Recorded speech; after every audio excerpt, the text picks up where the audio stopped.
तर कल्याण डोंबिवली महापालिकेमध्ये सत्ता कोणाची या प्रश्नाची उत्सुकता मतदानाआधीच संपल्यात जमा आहे। कारण मतदानाआधीच महायुतीचे 19 उमेदवार या ठिकाणी बिनविरोध आलेले आहेत आणि ही विरोधकांची हाराकिरी आहे की सत्ताधाऱ्यांची रणनीती, हा प्रश्न सध्या सगळ्यांनाच पडलाय। मतदानाआधीच महायुतीचा विजयाचा गुलाल। केडीएमसीत महायुतीचे 19 उमेदवार बिनविरोध। ठाण्यात शिवसेनेचा राजकीय दबदबा। कल्याण डोंबिवली आणि ठाणे या मतदारसंघाच्या निवडणुकीकडे संपूर्ण राज्याचं लक्ष लागलंय। ठाणे जिल्हा हा एकनाथ शिंदेंचा बालेकिल्ला, तर कल्याण डोंबिवलीतून भाजपचे प्रदेशाध्यक्ष रवींद्र चव्हाण येतात। कल्याण डोंबिवली निवडणुकीत प्रत्यक्ष मतदान पार पडण्यापूर्वीच महायुतीचा विजयाचा जल्लोष पाहायला मिळतोय।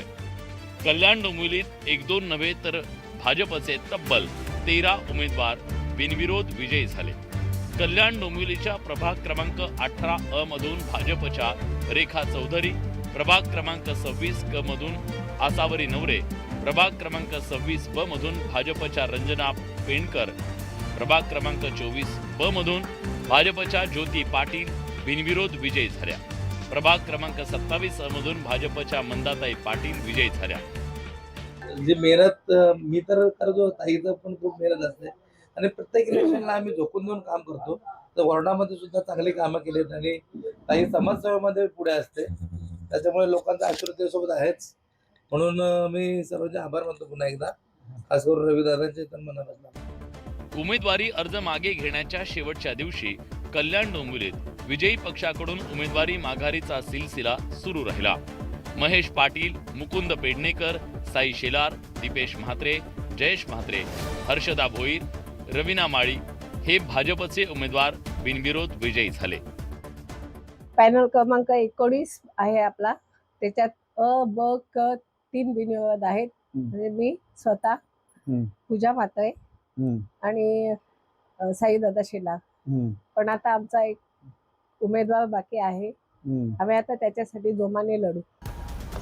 एकीकडे भाजपचे 13 उमेदवार बिनविरोध विजयी झालेले असताना शिवसेनेनं मतदानापूर्वीच विजयाचा गुलाल उधळला।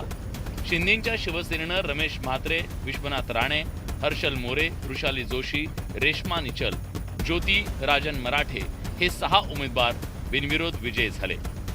कल्याण डोंबिवली हा एकेकाळी ठाकरेंची शिवसेना आणि मनसेचा बालेकिल्ला, या दोन्ही पक्षाची ताकद या भागात आहे। अशात मतदानापूर्वी तब्बल 18 ठिकाणी महायुतीचे उमेदवार बिनविरोध निवडून आल्यानं शिवसेना आणि मनसेला धक्का बसलाय आणि त्यावरून राजकारण तापलंय। कल्याण डोंबिवली मोठ्या मिरवणुका काढतात विजयाच्या। आम्हाला माहित नाही कशा धमक्याने, कसे ब्लॅकमेल करून आणि कसं दहशत निर्माण करून लोकांना मागे घ्यायला लावलं। या इथे तर पोपटलाल त्याच्याकडे त्याच पद्धतीने केलेलं आहे सगळं। ठीक आहे, बघू ना, निवडणुका होत। कल्याण डोंबिवलीप्रमाणे ठाण्यातही शिवसेनेनं विजयाचा चौकार मारला। प्रभाग 18 ब मधून जयश्री फाटक, प्रभाग 18 क मधून सुखदा मोरे, प्रभाग क्रमांक 17 अ मधून एकता एकनाथ भोईर आणि प्रभाग 18 ड मधून राम रेपाळे हे शिवसेनेचे उमेदवार बिनविरोध निवडून आले। शिवसेनेच्या सुलेखा सुधाकर चव्हाण यांचीही बिनविरोध निवड झाली आहे। विरोधकांनी उमेदवारी अर्ज मागे घेतल्यानं तसंच काही विरोधकांची उमेदवारी अर्ज बाद झाल्यानं विजयाचा मार्ग मोकळा झाला। हा आमच्या सर्व उमेदवारांचाच विजय आहे आणि हा आमच्या पूर्ण कार्यकर्त्यांचा विजय आहे। हा जास्त काय म्हणता येईल ना, ऍप्ट हे राहील। कारण का, जेव्हा आपण बिनविरोध निवडणूक जिंकतो तेव्हा तुमच्या समोर कार्यकर्ते नसतात म्हणून जिंकतो। तर आमचा कार्यकर्त्यांचा आमच्यावर जो विश्वास आहे तो जिंकलेला आहे।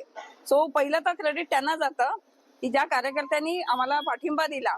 सर्वप्रथम शब्द नाहीये बोलण्यासाठी, तरी सुद्धा हा माझा विजय नसून हा महायुतीचा विजय।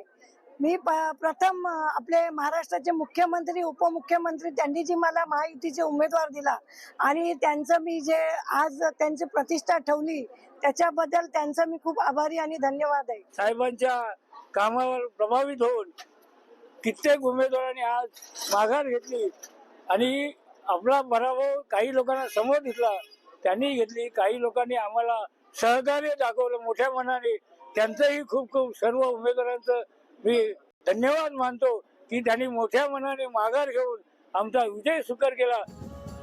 कल्याण डोंबिवली आणि ठाण्यात सत्ताधारी महायुतीच्या बिनविरोध निवडीवरून राजकारण तापलंय. विरोधकांनी पुन्हा एकदा सत्ताधाऱ्यांवर धमकावण्याचा आणि दडपशाहीचा आरोप केला. ते सगळे आरोप आहेत, त्यांचा फोन रेकॉर्ड तपासला पाहिजे. निवडणूक आयोग त्यांना कोणत्या मंत्र्यांचे कधी फोन गेले, डेप्युटी सीएमचे कधी फोन गेले आणि त्यानुसार कोणते उमेदवारी अर्ज बाद केले. उमेदवारांनी माघार घ्यावी यासाठी आरोच्या माध्यमातून दबाव आणले जात आहे. ठाणे आणि कल्याण डोंबिवलीत निवडणुकीकडे संपूर्ण राज्याचं लक्ष लागलं.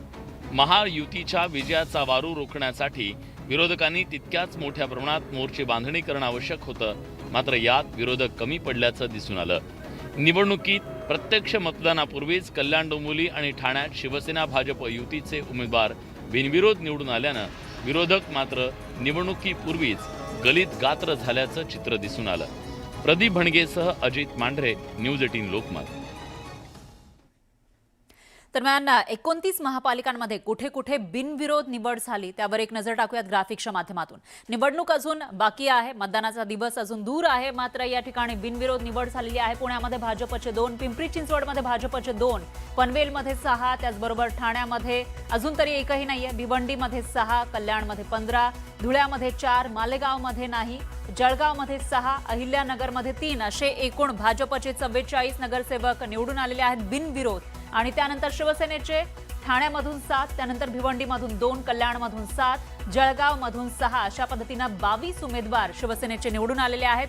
आणि राष्ट्रवादीचे 2 उमेदवार हे अहिल्यानगरमधून बिनविरोध त्यांची निवड झालेली आहे. त्यानंतर इस्लामिक पार्टीचे 1 उमेदवार मालेगावमधून बिनविरोध निवडून आलेला आहे आणि अपक्षाचा 1 उमेदवार पनवेलमधून त्याची निवड झालेली आहे बिनविरोध. त्यामुळे अशा पद्धतीनं या ठिकाणी एवढे नगरसेवक हे निवडणूक न लढताच निवडून आलेले आहे. त्यामुळे आता जेव्हा मतदानाचा दिवस प्रत्यक्षात येईल त्यावेळेला या ठिकाणच्या जे मतदार आहेत त्यांना आपला नगरसेवक निवडण्याची गरज नाहीये, तो ऑलरेडी बिनविरोध निवड झालेला आहे, त्याची निवड झालेली आहे. त्यामुळे मतदारांची याच्यावर काय प्रतिक्रिया येते ते बघावं लागेल. आणि त्याचबरोबर इतरही महत्त्वाच्या बातम्या आपल्याला या बुलेटिनमध्ये बघायच्या आहेत. मात्र त्याआधी थांबूयात एका छोट्याशा ब्रेकसाठी.